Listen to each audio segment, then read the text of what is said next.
Being the wife of a president really suits you. Owning such a magnificent high-rise condo and all, thanks to that, I'll be super rich when I marry Ben. I'm so happy. That's right. I was thinking about our future. Sold your high-rise condo for $1 million. Once I get the insurance money, I'll remarry Jenny. Then, you can rest assured and go to heaven without worrying about me. How dare you? That high-rise condo is the precious inheritance my father left for me. I was planning to give it to Kelly when she got married. I couldn't stand the two people in front of me. Kelly then entered, looked towards me with a worried expression, and reassured me. Mom, don't look so worried. I've taken care of it. So, you don't have to worry about the high-rise condo. I didn't understand the details, but I decided to trust Kelly's words for now. I am Susan Morgan, a 45-year-old working housewife. After graduating from university, I joined my father's garment manufacturing company. Since my father's death 5 years ago, I have taken over as president. I married about 20 years ago and have a daughter named Kelly in her second year of high school. Kelly's real father passed away 3 years ago. On top of losing my beloved husband, the presidency is still new to me. Every day, I feel the need for something to lean on. The bar near our company has been a solace to my heart. I had never been in the habit of going out for drinks until my husband's death. But I happened to stop by this bar one day. The barkeeper was a very nice person. He must be about my age, tall and slim with a calm expression. His name is Ben. On days when Kelly stays out late with friends, I started visiting Ben's bar after work. There, I was healed by sharing my grief over losing my husband and my job stress at the counter. Professionally, Ben, a good listener, was definitely appealing to me. But I never thought it would lead to anything romantic. However, about a year after I started frequenting the bar, Kelly fell off her bike and was injured, and returned home in someone's wagon. It was Ben who was driving. He happened to pass by and saw Kelly fall with her bike, and he brought her home. I thanked Ben and invited him into our home. That day, the three of us had a lively conversation, and Kelly seemed to have taken a liking to Ben. After that, Ben and I started meeting privately, and he proposed 6 months later. After consulting with Kelly, who happily agreed, I remarried Ben. I thought happy days were waiting ahead. But even after remarrying, Ben continued to run the bar as usual. As a result, he was home during the day and took care of all the household chores. I felt a bit guilty. But Ben was good at cooking and even more meticulous at cleaning and laundry than me. Seeing such a Ben, I decided to let him take care of the household. Kelly also loves Ben's cooking. At first, I only entrusted him with grocery shopping as he prepared meals every day. But one day, Ben looked at the utility bills and said, "Isn't the electricity and gas costing too much? We need to estimate properly and choose a cheaper plan." While saying this, he opened his laptop and meticulously estimated the utility costs. I thought it might be better to leave all the household finances to him. So I gave most of my salary to Ben. However, that decision might have been a mistake. When my payday came, Ben would look at his bank account and grin. I thought it was a strange reaction, but at that time, I had completely entrusted the household finances to him. So I couldn't imagine what he was thinking. However, while Ben initially did all the housework perfectly, after 1 month, 2 months, and then 6 months, he gradually started neglecting the chores. Just as I thought the cooking was getting sloppy, the kitchen was lined with instant noodles and other ready-made meals. That wasn't the case until recently. I began to worry that something might have happened to Ben. Maybe he didn't like that I had left all the housework to him. I thought I should help out and consulted Kelly. Then Kelly said, "When I come home from school, I help with the chores. But recently, Dad has been leaving for work earlier, so we don't see each other as much. So I didn't notice that he was skimping on the housework." Hearing that, I felt strange. Kelly's high school is very close to our house. If she doesn't make any detours, she usually gets home by 4 p.m. Ben used to be at home when Kelly returned from school. But recently, he's been leaving the house so early. Concerned, I asked Ben the next morning. "Hey, Ben, it seems you've been leaving for work earlier lately. It seems like you're not getting around to cleaning and laundry as much." Surprised by my sudden question, Ben widened his eyes. "Huh? What are you talking about? The restaurant industry has been losing customers for the past few years because of the epidemic. But recently it's been picking up because it's subsiding. You really don't understand what's going on in the world, do you?" I was internally annoyed by Ben's contemptuous reply. Of course, I understand that, but there's no need to talk to me that way. Ben had never treated me like this before. Why had his personality changed so much? Without retorting, I just made an unhappy face, and Ben added, "Well, that's why I can't do the housework perfectly like before." But it's not like you, Susan, who can't do housework at all. I'm still doing a bit, so don't complain, okay? Huh? It's not that I can't do housework. If you were busy, you should have said so from the start. Then, we could have thought about sharing the chores properly. I couldn't help but respond sharply, feeling like I was being treated as if I were incapable of anything. Hearing that, Ben sighed as if annoyed. "Ah. All right, I got it. Am I being completely looked down upon? If that's the case, I have my own plans." The next day, I woke up early to do the laundry and started preparing breakfast. Ben, waking up later, was surprised to see the breakfast laid out on the table. "Oh. This is a rare sight. Is it going to rain today or what?" His expression was one of surprise. But his tone was unchanged from yesterday, somewhat condescending. "Well, I can manage this much. I wake up earlier than you, so from now on, leave the laundry and breakfast to me," I retorted proudly, standing in the kitchen, and Ben looked at the breakfast I had made and snorted. "Well, it's about what I expected." Despite my best efforts, being looked down upon like that was irritating. I didn't expect praise, but at least I wished he could genuinely appreciate it. Moreover, it was unpleasant to be treated arrogantly by Ben, who had recently stopped doing housework. However, seeing Kelly enjoy her meal cheered me up, and I headed to work. Since that day, my domestic duties gradually increased, taking care of cleaning and cooking dinner after returning from work. Wait a minute. It occurred to me that most of our living expenses were being transferred to Ben's account. As I did the grocery shopping, my own money was dwindling.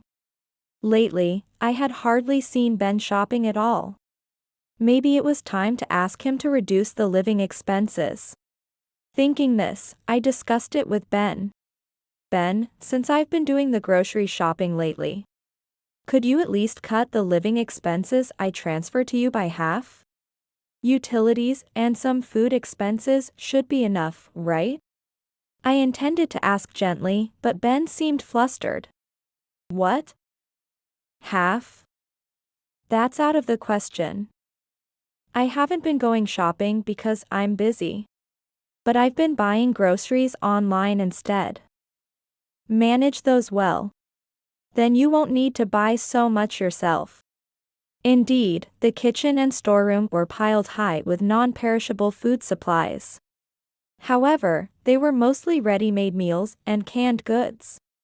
Relying solely on such ingredients could lead to an unbalanced diet. I sighed deeply and replied, "You should stop wasting money on just these kinds of ingredients. Kelly is still growing, and she needs a balanced diet. Ah. My apologies. But I'm against reducing the living expenses. Just because we spend money differently doesn't mean you can complain and reduce the expenses. That's just tyranny. Ben snapped back defiantly, and I was at a loss for words. It seemed talking to him was like talking to a brick wall. Reluctantly, it seemed I had to leave the living expenses as they were, at least for a while. Despite this, perhaps upset by my complaints. Since then Ben started to leave the house from morning till night. The amount of housework I needed to handle increased. Kelly helped, but next year she would be a student preparing for university entrance exams. And I wanted her to focus as much as possible on her studies. From early morning to late at night, I had to work non-stop, juggling my job and household chores. Gradually, just standing became a struggle as I started feeling dizzy. My body ached all over. Before I knew it, everything went dark. When I awoke, I found myself in a hospital bed. Kelly was by the bed, tears streaming down her face. When she noticed I was awake, she hurriedly wiped her tears. Oh. Mom, you're awake. Kelly, what's wrong? Why are you crying? Her expression darkened in an instant. She bit her lip and fell silent, a foreboding feeling crossing my mind. Kelly, tell me everything. I won't be shocked, just tell me the truth. Mom, how could this happen? Through her tears, Kelly told me everything that happened while I was unconscious. She had found me collapsed when she returned from school. And had called an ambulance immediately. She had contacted Ben, who was at work, and he came right away. Apparently, I had been asleep for 2 days. During that time, I had undergone extensive testing. The result, terminal cancer. If left untreated, I was given 2 months to live. However, the chance of success for the surgery was only about 5%. Upon hearing this from the doctors, Ben suddenly left the hospital. Perhaps he couldn't bear the sudden news. Kelly had been by my side alone ever since. So that's what happened. I'm sorry for making you go through such a hard time. No, the one who's suffering the most is you, Mom. But you'll undergo the surgery, right? Kelly asked with a serious look. But I hesitated. Next year was Kelly's university entrance exam. Should I really undergo a surgery with such a slim chance of success at such a time? Let me think about it a bit. What's important is your future, Kelly. No. I don't mind giving up university if it means saving you, Mom. Kelly held my hand and said this. However, I couldn't respond immediately. If possible, I wanted to continue watching Kelly grow. A tear rolled down my cheek. A few days later, Ben appeared in my hospital room, inexplicably looking pleased. With an unfamiliar young woman behind him. Hey, Susan. You're conscious, huh? What are you doing here? You haven't shown your face at the hospital at all. And why do you look so happy? Who is that woman? Ben exuded a cheery atmosphere even as I was torn over whether to undergo surgery. The woman with him also wore a faint smile. Seeing the two of them like this made me feel uncomfortable. But Ben was indifferent to my feelings. Well, don't get too excited, it might shorten your life even more. Though, it's only about 2 more months left, right? What kind of thing is that to say? How can you be so calm when your wife is suffering? I couldn't understand how he could remain so cheerful despite my frustration. Ben maintained his smile and began to say something I could hardly believe. I was shocked too, but what's done is done. So, I've seriously thought about my future to ensure I won't be troubled after Susan is gone. As he said this, he put his arm around the woman sitting next to him. What? What are you talking about? It's obvious, isn't it? I'm talking about remarriage. Oh, let me introduce her. This is my lover, she's a regular at my bar. We've been seeing each other secretly, but if your condition is terminal, I plan to marry her.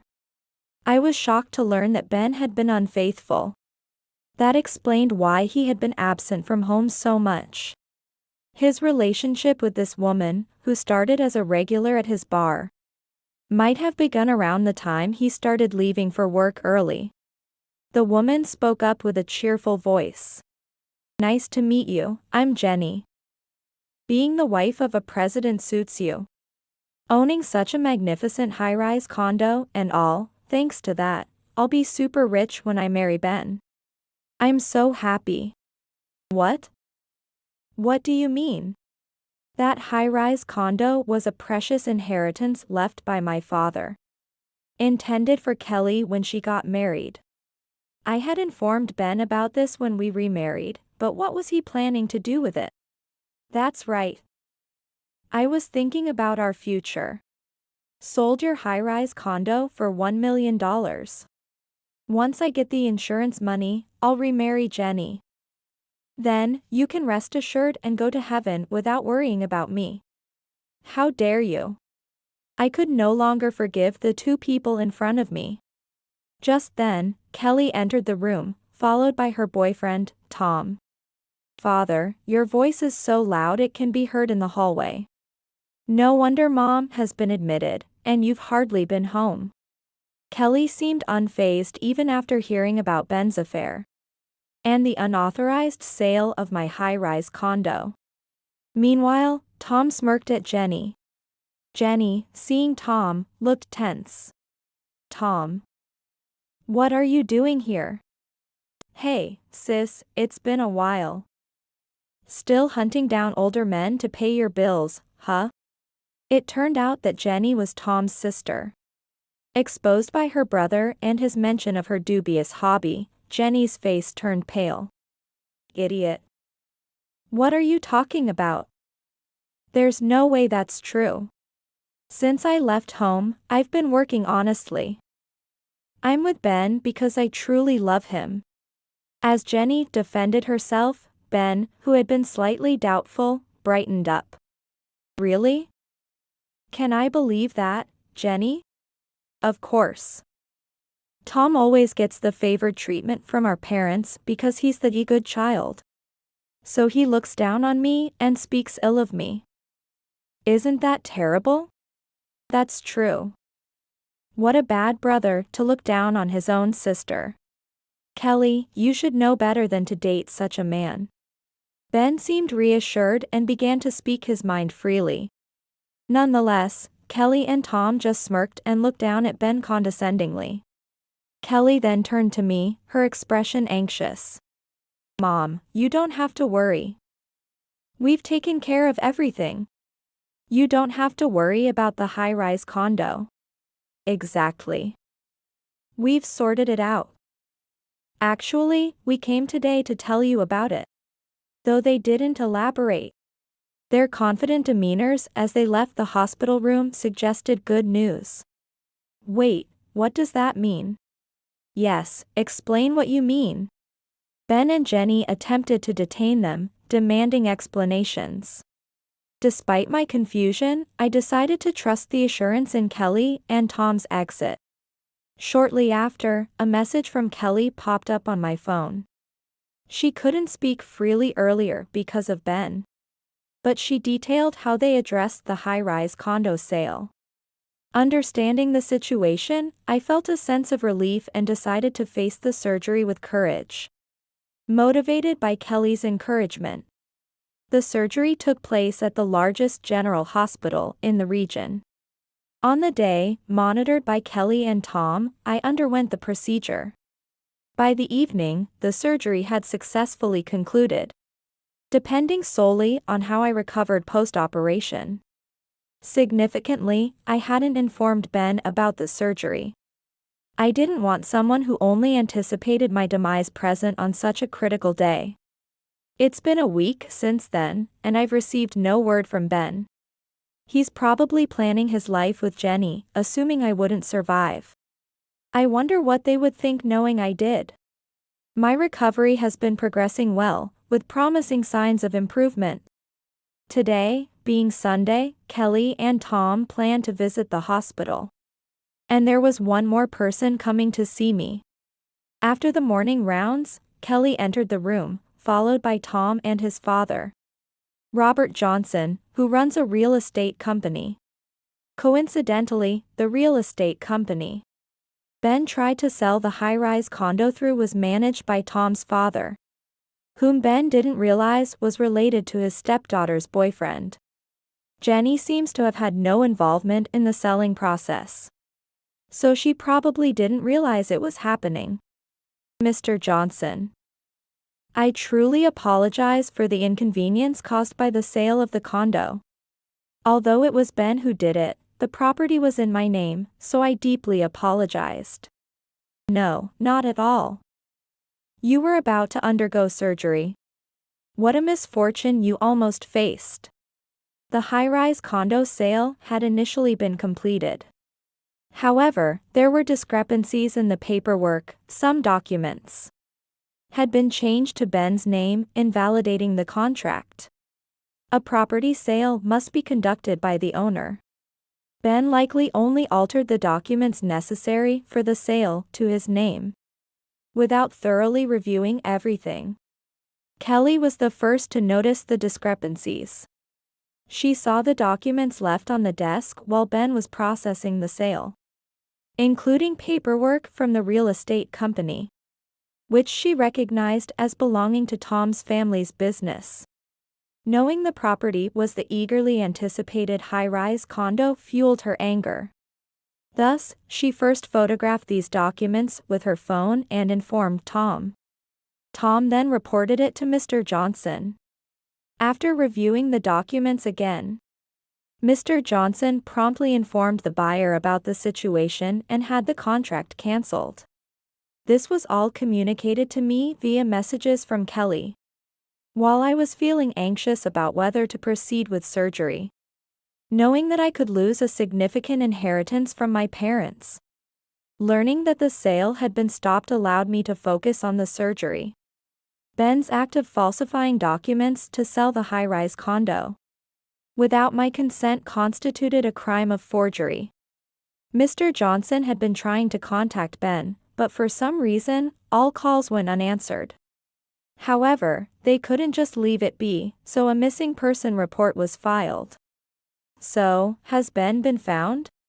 As I asked, everyone around chuckled. What exactly had happened to Ben? Mr. Johnson, still smiling, answered.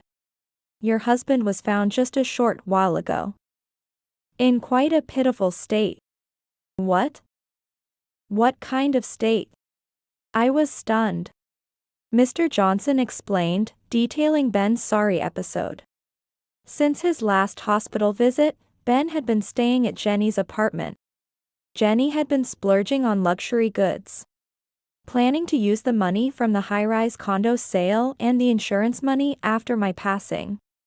However, Jenny was shocked when she heard a voicemail from the real estate company stating, the sale of the high-rise condo has been cancelled.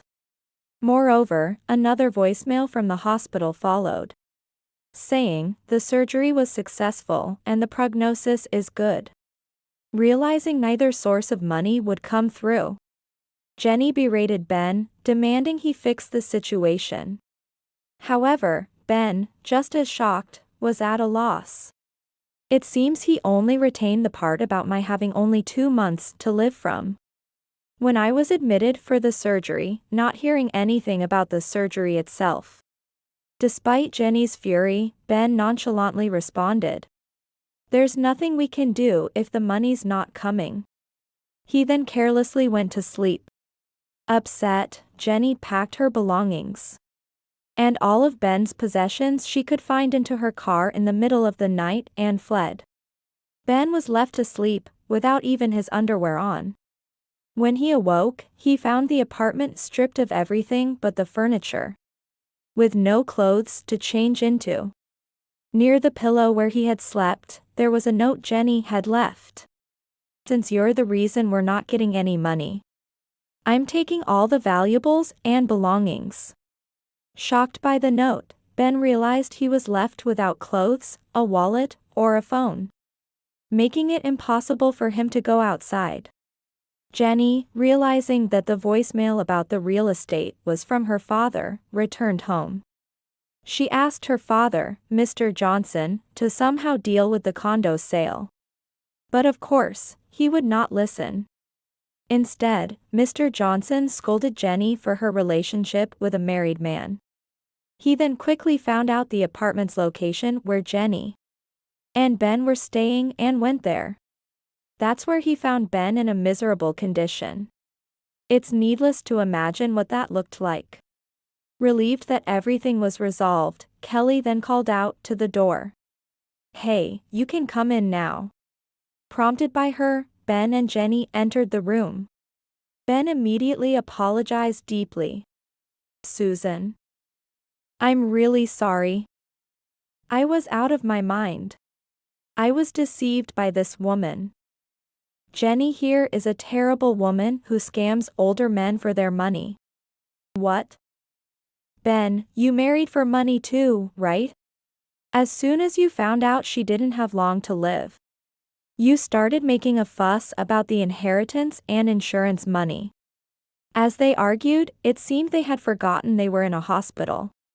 A passing nurse scolded them, "Please be quiet." Subdued by the nurse's admonition, Ben and Jenny finally quieted down. Mr. Johnson then said to Jenny, "Jenny, there's something you need to do first." Still sulking, Jenny replied, "You mean apologize to her, right? Just so you know, I'm a victim too. When I first went to Ben's bar, he said he was single. He was kind and handsome, and I fell for him. But as soon as we started dating, he tells me he has a wife." Mr. Johnson then glared at Ben. "Is that true? If so, it means you played with my daughter." "Wait a minute. It was Jenny who came on to me, and I had no guilty feelings. I was just being kind to a customer."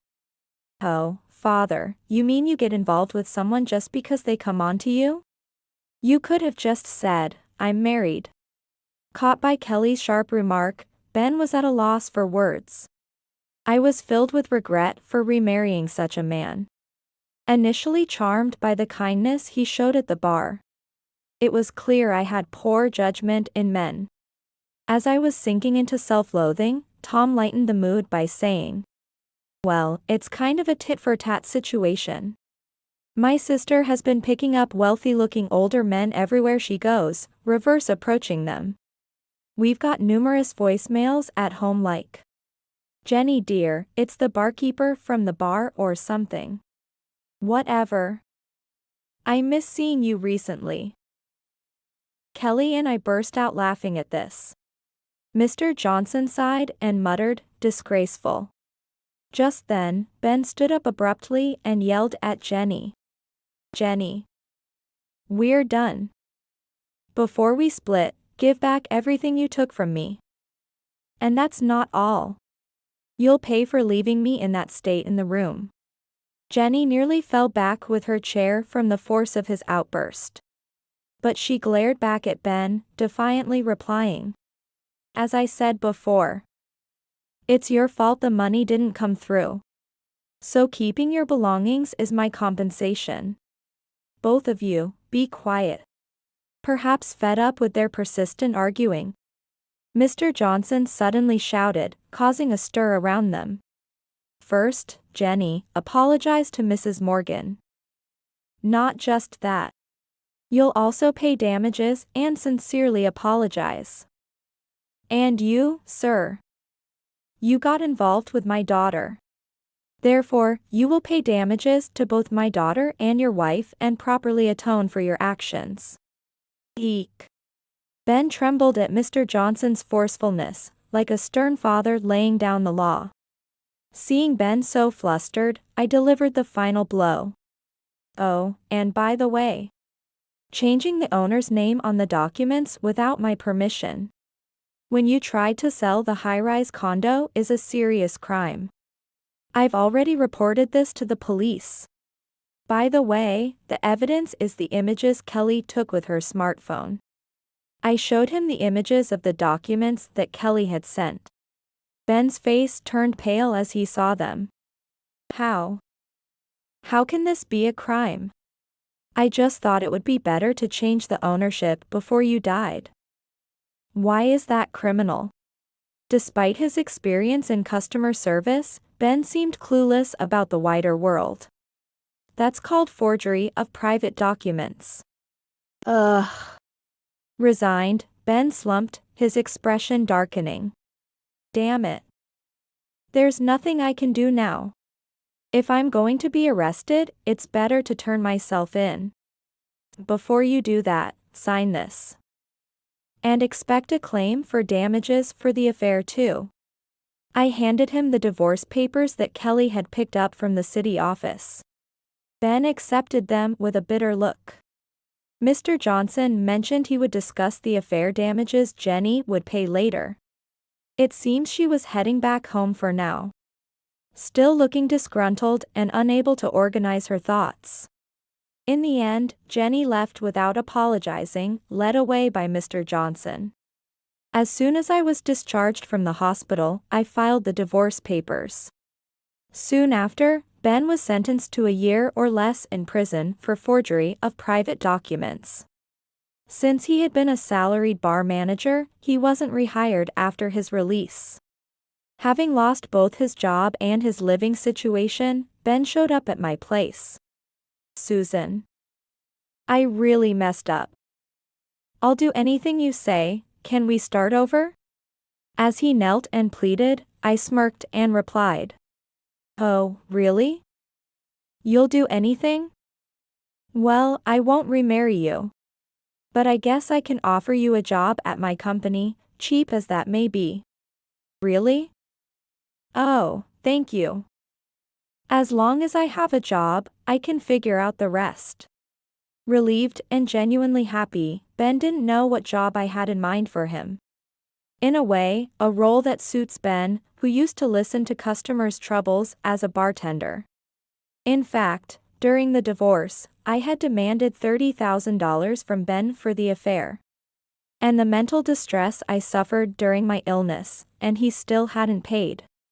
So, this was an opportunity to get him to work it off properly. In my company, which is predominantly staffed by female employees, interpersonal conflicts are constant. There's a senior employee, nearly 70, who cries daily because a younger woman in her 20s treats her with disdain. However, the real troublemaker is often the older employee herself, who explodes in anger at any instruction given by the younger staff.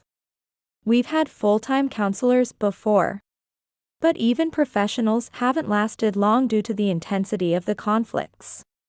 Therefore, I tasked Ben with mediating these tangled relationships, particularly as a confidant for the older female employees. At first, Ben accepted the role casually, thinking it was an easy task. However, within just 3 days, he was overwhelmed. Women significantly older than him, feeling special attachment, followed him around persistently, even outside counseling sessions. On worse occasions, they would even show up at his room. And when Ben listened to the younger women's problems, the older women would become jealous and hurl insults, leading to even more disputes. Now, Ben frequently comes to me with his own complaints about the job, but I usually dismiss them lightly. In desperation, he even tried reaching out to his ex-girlfriend, Jenny, for advice. However, Jenny's situation is complicated. After the debacle, Mr. Johnson sent me $20,000 in damages, which I insisted Jenny must repay over the years. Consequently, Jenny is under strict surveillance by her father, Mr. Johnson, who monitors her every move and manages her finances, leaving her with no money to spend freely. During one phone call, I could even hear him shouting in the background, asking who she was talking to. Ironically, Ben, wanting someone to listen to his troubles, ended up having to listen to Jenny's problems instead. Despite his frequent complaints about wanting to quit, Ben has nowhere else to go and reluctantly continues the job. For the time being, I've kept him as a day laborer until he finishes paying off the damages to me. 2 years have since passed, and Kelly and Tom have become university students. Tom, still living under the same roof as Jenny but not wanting to stay with his sister, has started living alone. He tries his best to cook for himself, though he often comes to our house for dinner, which Kelly prepares. Kelly, inspired by my illness, decided to pursue a career as a dietitian and has enrolled in a dietetics program at university. Despite initially disliking cooking, Kelly now uses what she learned from Ben's cooking as a reference, and is determined to surpass him in culinary skills. As Kelly cooks, Tom, eating her homemade meals, playfully says, "Then I'll become richer than your mom." Then Kelly, "You'll have to marry me, the guy who's better at cooking, right?" Blushing at Tom's sort of proposal, Kelly can barely respond. I dream of the happy family life they could build together. Reflecting on my daughter's happiness fills me with joy. Here's hoping these warm days continue forever.